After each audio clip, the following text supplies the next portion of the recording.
नारायण गुरु पेरिया रामास्वामी जी, बाबा साहब डॉक्टर भीमराव अंबेडकर जी एवं मान्यवर साहब श्री काशीराम जी को नमन करता हूं। मान्यवर साहब श्री काशीराम जी के विचारों को देश के कोने कोने तक ले जाने वाले और सर्व समाज को शासन, प्रशासन व अनुशासन का उदाहरण दिखाने वाली उनकी एकमात्र उत्तराधिकारी हमारी आदरणीय बहन कुमारी मायावती जी ही है। उत्तर प्रदेश की 4 बार मुख्यमंत्री, लोकसभा व राज्यसभा की कई बार सदस्य रही आदरणीय बहन कुमारी मायावती जी ने बाबा साहब डॉक्टर भीमराव अंबेडकर जी और मान्यवर साहब श्री काशीराम जी के मिशन के लिए अपना पूरा जीवन समर्पित कर दिया और मुझे गर्व है कि मुझे ऐसे महान नेता के नेतृत्व में काम करने का मौका मिल रहा है। आदरणीय बहन कुमारी मायावती जी का मैं हार्दिक अभिनंदन और आभार व्यक्त करता हूं। हरियाणा प्रदेश की इस पावन धरती पर खड़े होकर आप सबके सामने अपनी बात रखने का जो सौभाग्य मुझे मिल रहा है, तो इसके लिए मैं आप सभी का तहे दिल से आभार व्यक्त करता हूं। साथ ही साथ आज यहाँ हम सबके बीच मंच पर मौजूद हरियाणा स्टेट के इंचार्ज श्री रणधीर सिंह बेनीवाल जी और श्री राजवीर सिंह सोखर जी, सोरकी जी, चौधरी मनोज कटारिया जी, श्री प्रकाश सिंह पारखी जी, श्री महेंद्र कुराड़ जी, श्री आशीष खननवाला जी का भी मैं धन्यवाद करता हूं। हरियाणा प्रदेश के अध्यक्ष श्री एडवोकेट गुरमुख सिंह जी, प्रदेश उपाध्यक्ष श्री नरेंद्र राणा जी और प्रदेश कमेटी के सभी सदस्यगण के साथ साथ यहाँ पर इतनी बड़ी संख्या में मौजूद सभी छोटे बड़े पदाधिकारी एवं हमारी पार्टी के महत्वपूर्ण कार्यकर्ता व समर्थकों का भी मैं तहे दिल से शुक्रिया अदा करता हूं। साथियों, बाबा साहब डॉक्टर भीमराव अंबेडकर जी ने लोकतंत्र की इस तरह व्याख्या की थी, a form and a method of government whereby revolutionary changes in the economic and social life of people are brought about without bloodshed. Let's imagine this version of India, जहां पर स्कूलों में बच्चों के बीच भेदभाव नहीं होता। ऐसा है बाबा साहब के विचारों का भारत। जहां पर महिलाओं पर अत्याचार नहीं होता, ऐसा है बाबा साहब के विचारों का भारत। जहां पर आपका प्रमोशन आपकी जाति देखकर नहीं, आपकी काबिलियत पर होता है, ऐसा है बाबा साहब के विचारों का भारत। जहां पर हर जाति और धर्म को बराबर का सम्मान मिले, ऐसा है बाबा साहब के विचारों का Bharat. Baba Sahib Dr. Bhimrao Ambedkar ji believed in an India where women had the same rights as men. But sadly, we don't live in Baba Sahib's version of India.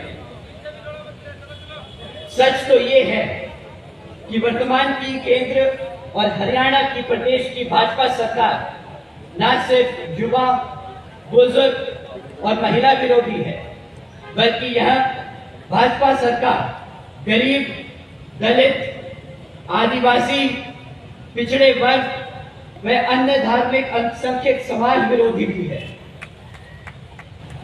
साथियों, भाजपा सरकार ने इलेक्शन में पिछली बारी सरकार में आने से पहले कई वादे किए। इनमें से कुछ मैं आपके सामने रखना चाहता हूं। इनका पहला वादा एससी और बीसी के लिए 14,000 से ज्यादा आरक्षित सरकारी नौकरियां भरने का। पहले ये वादा कांग्रेस की सरकार ने किया था। फिर 2018 में वर्तमान की राज्य भाजपा सरकार ने किया।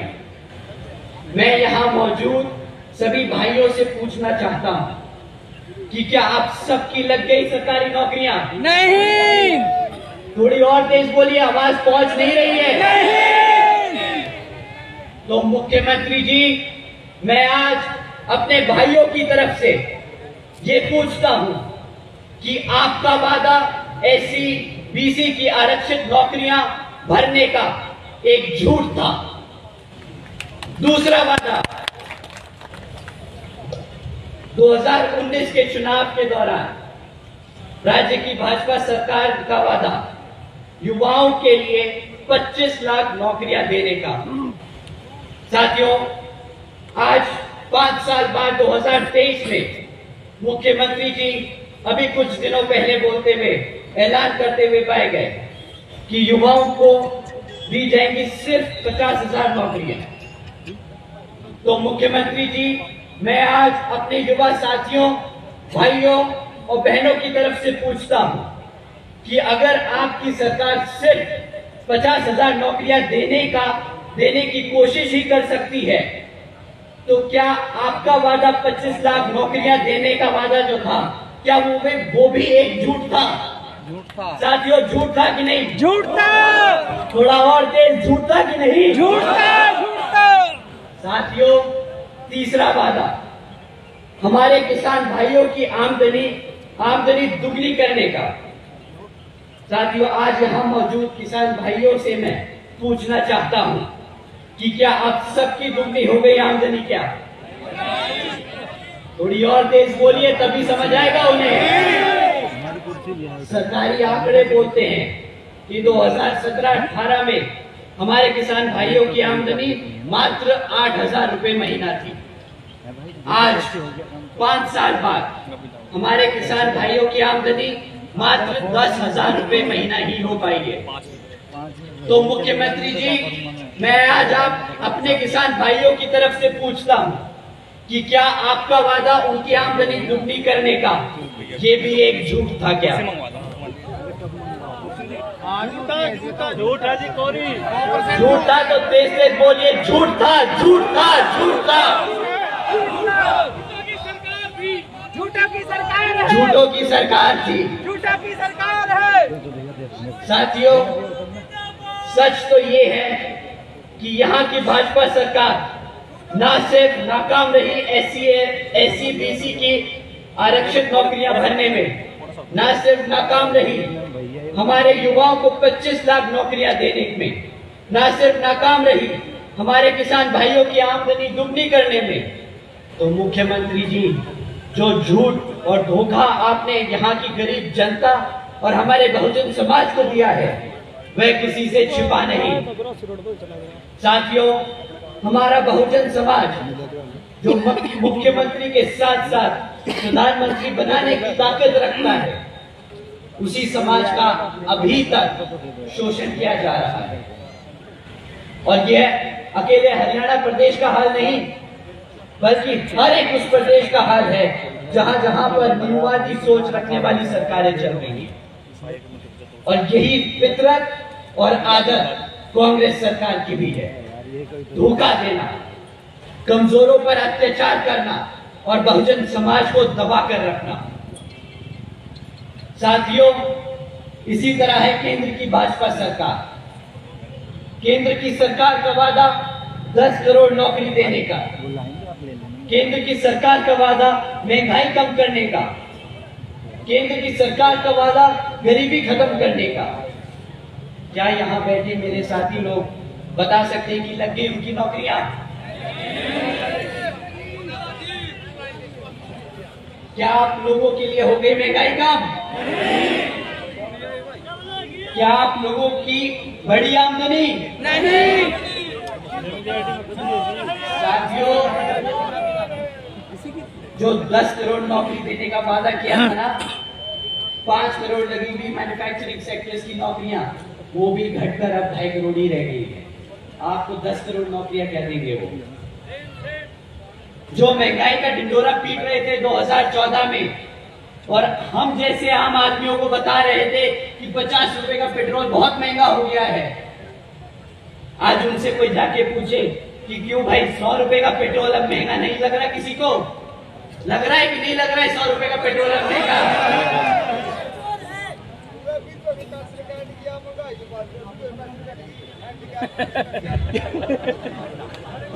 दादा सही बोला आपने, सही बोला, आपका गुस्सा जायज है।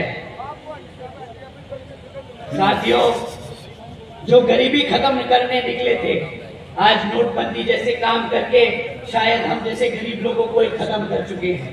सही है। 2014 में 2,70,00,000 लोग जो गरीबी रेखा के नीचे थे, आज हम सब की संख्या बढ़कर 13 करोड़ से ज्यादा हो चुकी है।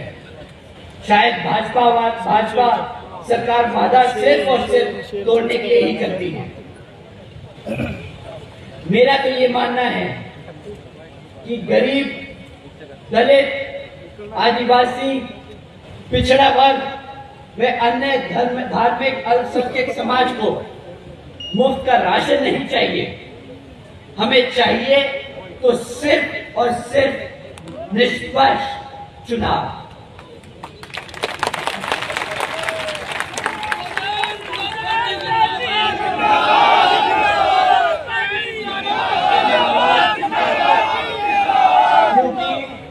साथियों, हम बाबा साहब के बच्चे हैं और आपका और अपना हक मांगते नहीं, छीनना जानते हैं। यही है बहुजन समाज, वो समाज जिसने अपनी शेरनी बेटी को एक बार नहीं 4 बार भारत के सबसे बड़े प्रदेश उत्तर प्रदेश की सरकार में एक शासक बना के बिठाया। हम बाबा साहब के बच्चे हैं जिन्होंने भारत को संविधान दिया, तो हम देने वालों में से हैं, लेने वालों में से नहीं। तो आज हम भाजपा और कांग्रेस दोनों को एक मन की बात नहीं सुनाएंगे, हम कुछ काम की बात सुनाते हैं। एक लीडर होता कैसा है, एक मुख्यमंत्री होता कैसा है और एक प्रधानमंत्री को होना कैसा चाहिए। बहन जी ने कानून व्यवस्था के साथ साथ राज्य की सामाजिक व्यवस्था के लिए कई काम किए। बहन जी ने देश में पहली बार सरकारी कॉलेजेस के स्टूडेंट हॉस्टल्स में अन्य पिछड़े वर्गों के छात्रों के लिए 27% आरक्षण की व्यवस्था की।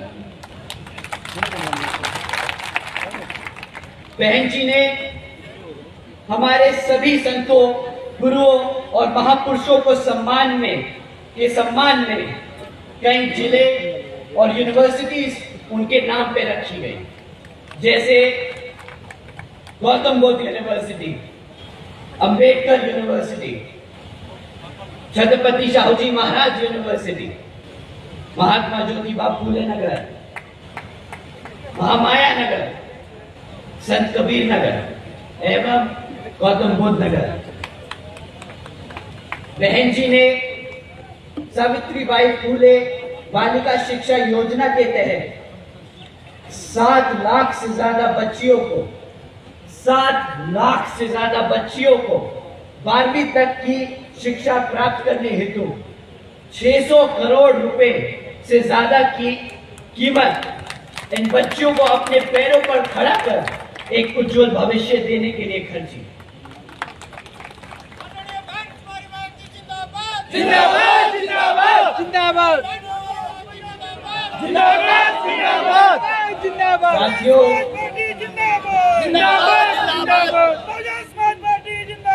जिंदाबाद जिंदाबाद साथियों, जिंदाबाद बहन जी ने महामाया गरीब बालिका आशीर्वाद योजना के तहत हम तुम्हारे साथ हैं। बहन जी ने महामाया गरीब बालिका आशीर्वाद योजना के तहत 3,25,000 बच्चियों को 1 लाख रुपए सीधा उनके बैंक खातों में देने का काम किया।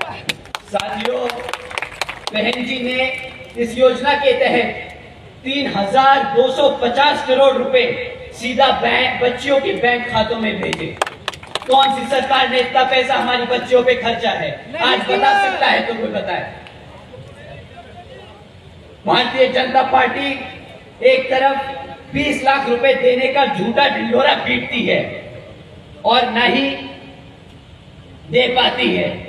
हम खोखली योजनाएं नहीं चलाते इन भाजपा और कांग्रेस वालों की तरह। हमारी बहन जी ने अपनी बेटियों, अपनी माताओं, अपनी बहनों और अपने समाज के लिए ऐसे काम करके दिखाए। आदरणीय बहन जी ने अपने शासनकाल में 12,500 करोड़ की लागत से 12,500 करोड़ की लागत से हमारे SC, ST, OBC व आदिवासी समाज के 3,50,000 से ज्यादा परिवारों को महामाया आवास योजना के तहत अपना खुद का घर दिया।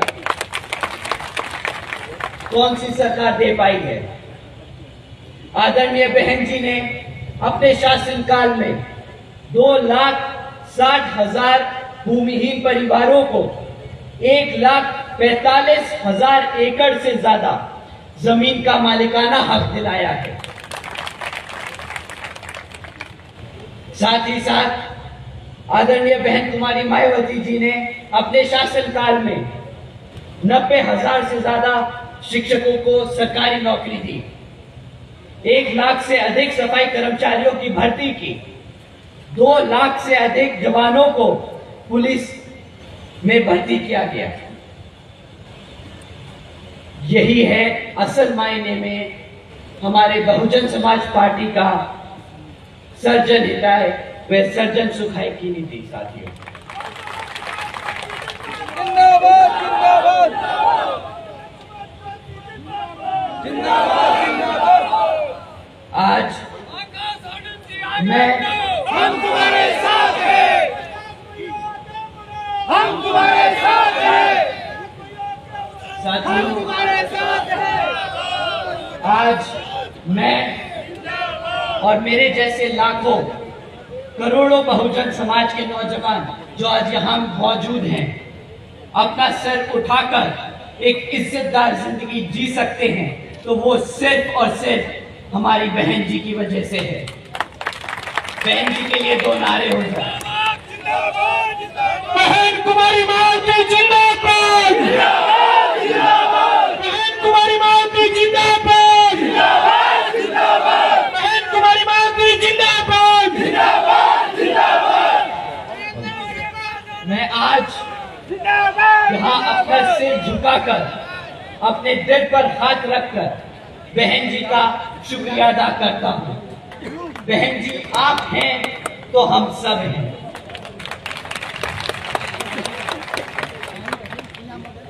तो साथियों, आप और हम सब एकजुट होकर समाज के हर एक व्यक्ति को बसपा से जोड़ने का काम करेंगे और आने वाले लोकसभा आम चुनाव में बता देंगे कि हम आ रहे हैं।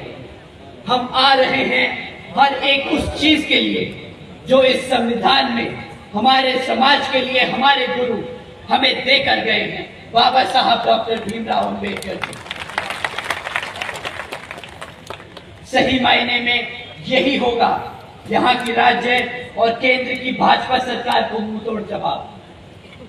अंत में मैं यहाँ मौजूद सभी इतनी बड़ी संख्या में आई माताएं, बहनें जो आज यहाँ बैठी हैं इतनी गर्मी में, आप सभी का जो इतनी दूर से चलकर हम सबको आज यहाँ सुनने आए हैं, तो आप सभी का मैं तहे दिल से शुक्रिया अदा करता हूँ।